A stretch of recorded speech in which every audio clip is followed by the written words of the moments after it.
Bonjour et bienvenue dans Sand Basketball Inside, le magazine 100% US Sand Basketball. Au sommaire de ce numéro 4, comme d'habitude, le point sur les derniers résultats et les news du club. Puis, dans une deuxième partie, nous aurons la chance de recevoir Alexandre Grenot, conseiller départemental de la Charente-Maritime en charge de la citoyenneté et maire adjoint de la commune des Gonds. Mais tout de suite, les résultats et les news. Les 3 dernières journées ont donné des résultats mitigés pour les clubs de l'US Basketball, puisque si l'on fait le bilan des victoires et des défaites, on arrive à une quasi-égalité, 15 victoires et 16 défaites pour les 3 journées qui vont de mi-décembre à mi-janvier. Cette période a été évidemment marquée par la première défaite DSG1, suivie malheureusement un peu plus tard d'une deuxième, dans le match au sommet face à Tresse, samedi de la semaine dernière. Alors bien sûr, si les ambitions du club ne sont pas remises en cause, cette défaite marque un coup d'arrêt. Mais nul doute que les joueurs du coach Chobanski sauront rebondir. Dans le cadre de la Coupe de France, nous avons pu enregistrer des victoires pour les U17-1 et les U18 filles. Un bon signe, un signe très positif, sachant que ces deux équipes avaient eu un début de deuxième partie de championnat difficile, que ce soit en interdépartemental pour les U17-1 ou que ce soit évidemment en région pour les U18 filles. Du côté des événements, à saluer un brunch de Noël de bonne tenue à la fin du mois de décembre qui a rassemblé de nombreuses familles du club au gymnase Yvon Chevalier pour un moment de détente cordiale et très sportif puisque tout le monde s'est prêté au jeu.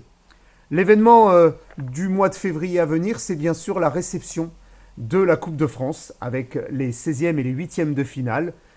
Nous aurons la chance d'accueillir dans notre salle l'équipe de Garonne qui évolue en National 2, ainsi que l'équipe de Niort sur le même niveau, et 2 équipes espoirs, celles de Boulazac et de Cholet. Les 16e de finale auront lieu le samedi et les 8e de finale auront lieu le dimanche. Alors eh bien, n'hésitez pas à réserver ce week-end du 22-23 février et à venir au gymnase Yvon Chevalier pour assister à des matchs de basket de haut niveau. Voilà, c'est tout pour les infos et les résultats. On passe donc du coup à la deuxième partie avec notre invité Alexandre Grenot, conseiller départemental de la Charente-Maritime. Et puis n'oubliez pas, pour suivre chaque mois les infos, les reportages et tous les magazines donc, de la rédaction, abonnez-vous à la chaîne YouTube. On se retrouve dans Sand Basketball Inside avec notre invité Alexandre Grenot. Alexandre, bonjour. Bonjour. Donc Alexandre, en quelques mots, est-ce que tu peux te présenter s'il te plaît?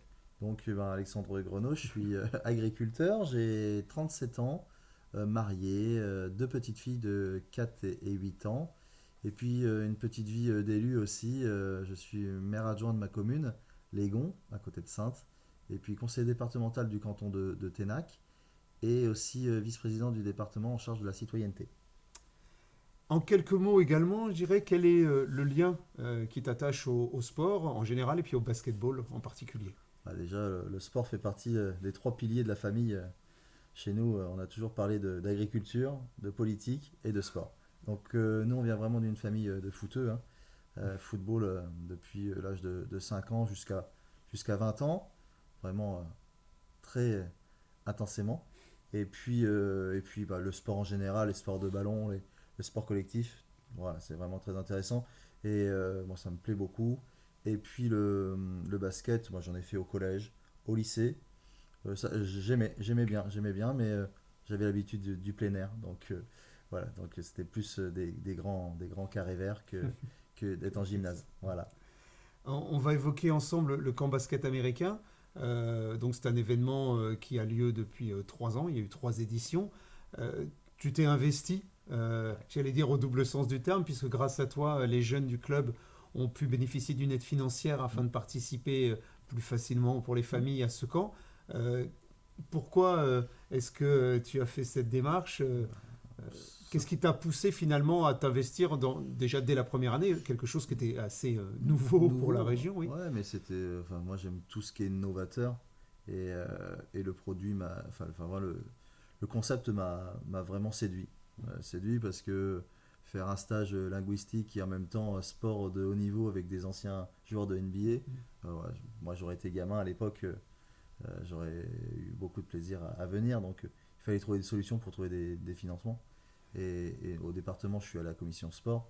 Et j'en ai parlé avec Stéphane Villain, j'en ai parlé avec le directeur des sports. On a trouvé une solution pour que ça coûte moins cher aux jeunes du coin. Et bon, moi, je suis très content, c'est la 3e année. Et puis les personnes qui viennent des États-Unis sont des personnes très sérieuses. Donc il y a une confiance qui s'est installée. Et puis le projet me plaisait et je sais que ça va continuer. Tu es vice-président en charge de la citoyenneté. Quel lien tu fais entre le sport et la citoyenneté, justement? Bah, ça a vraiment un lien fort.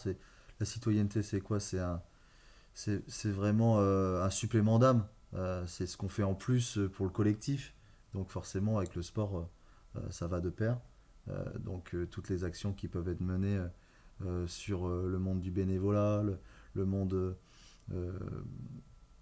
anti-racisme, c'est de la citoyenneté. La mixité sociale, voilà, plein de choses. Il y a un rapport entre la citoyenneté et le sport.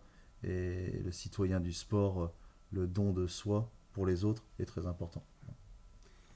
Je voudrais évoquer le problème des infrastructures sportives qui nous touche au club, mais tous les clubs, le manque d'infrastructures et aussi la vétusté.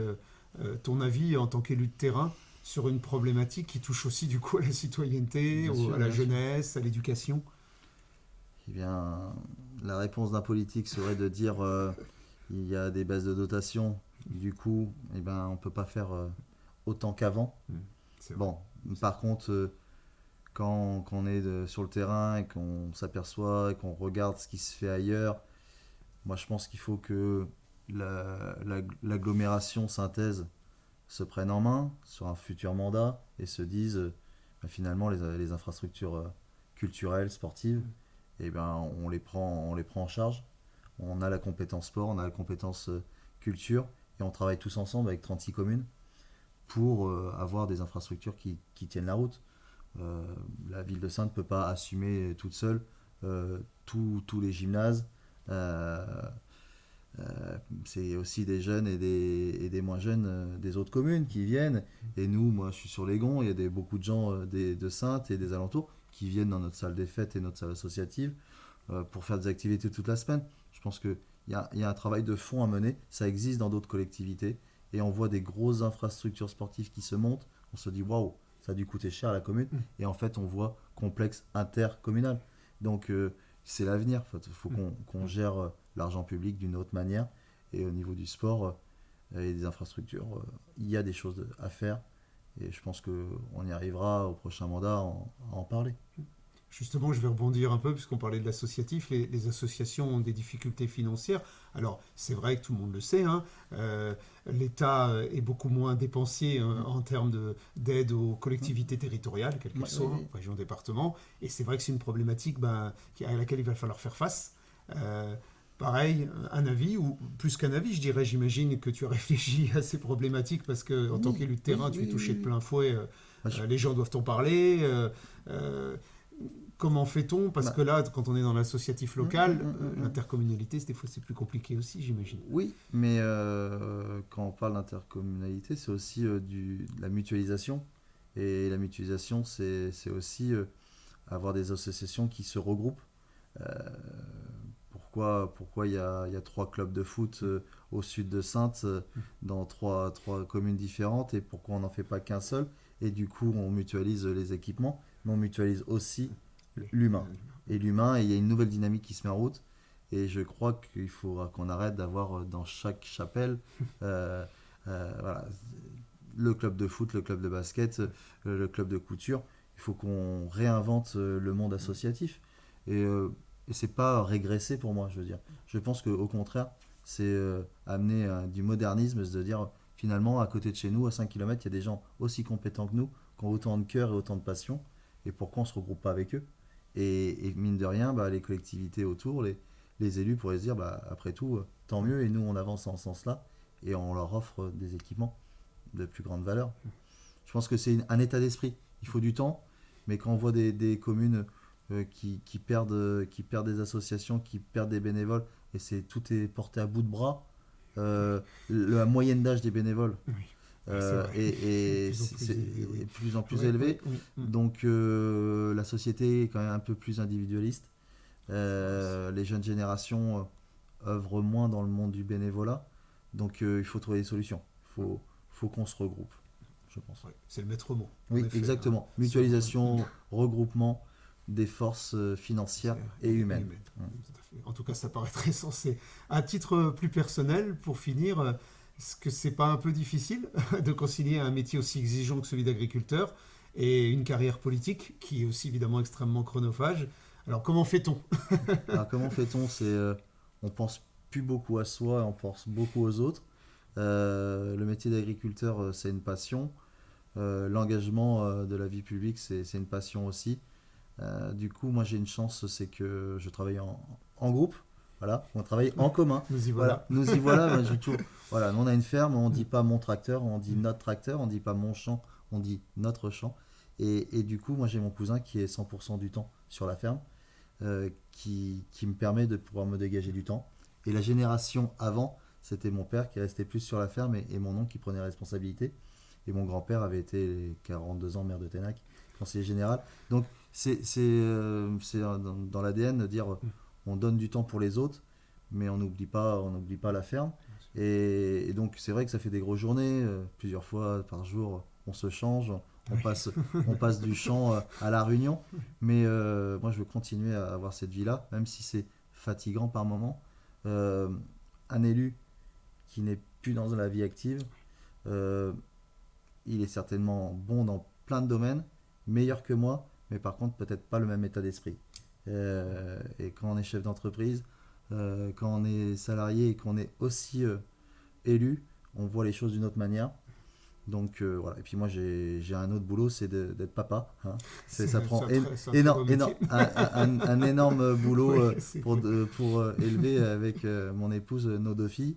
Et bon, apparemment on le fait pas trop mal parce que ma fille qui a 8 ans m'a dit qu'elle voudrait bien que je sois mère parce que après elle pourrait prendre ma place.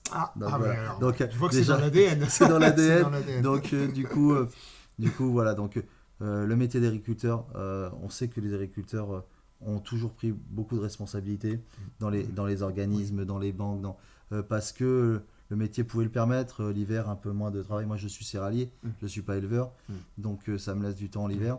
L'été, c'est un peu plus compliqué, mais aujourd'hui, il y a la nouvelle technologie avec un téléphone. On répond aux mails, on répond au téléphone, et puis la machine est guidée avec le GPS. Moi, des fois, quand je suis dans le tracteur, je vais passer 3-4 heures et je vais penser à tout, sauf à l'agriculture. Voilà, donc on s'adapte, mais c'est passionnant d'avoir c'est plusieurs casquettes. Ouais, ça c'est certain. Et puis quand on aime le territoire, et qu'on aime les gens, on passe des belles journées. Ouais, il y a des belles rencontres. D'ailleurs, c'est souvent ce qu'on reproche aux hommes politiques à l'échelon national, c'est justement d'être déconnectés de la réalité. Donc là, en l'occurrence, et puis voilà, moi c'est que des mandats de proximité. Voilà, moi je suis jamais à plus d'1 heure de la maison. Oui. Donc ça c'est quand même un confort. Et voilà, donc on s'organise.